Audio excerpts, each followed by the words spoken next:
The story of Daniel's friends, Shadrach, Meshach, and Abednego, who go through the fire. When Daniel's three friends, Shadrach, Meshach, and Abednego, decided to go through the fire, they demonstrated absolute, unconditional faith by refusing to bow to King Nebuchadnezzar's golden image, accepting the risk of death rather than disobeying God. Their decision, detailed in Daniel 3, teaches several key principles about standing firm in conviction.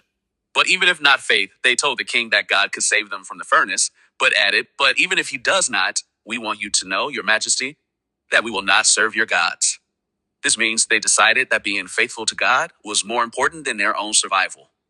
Active disobedience to idolatry, they consciously chose not to comply with the decree to worship the idol, adhering to the biblical command not to worship any graven image. Trusting in God's sovereignty, they did not need to defend themselves before the king because they trusted that their lives were in God's hands, not the king's. Resilience and lack of compromise. Instead of seeking a middle ground or going with the flow to keep their high-ranking jobs, they accepted the consequence of their actions. The outcome: when they were thrown into the furnace, which was heated 7 times hotter, they were not consumed. Instead, the king saw 4 men walking unharmed in the fire, with the fourth appearing like a son of the gods interpreted as a divine presence or the pre-incarnate Jesus.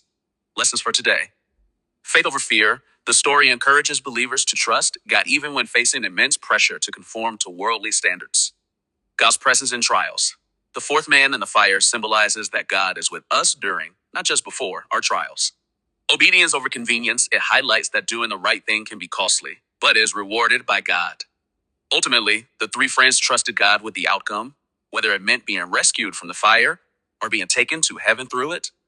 This story is a powerful example of standing firm in one's beliefs and the miraculous ways in which faith can manifest.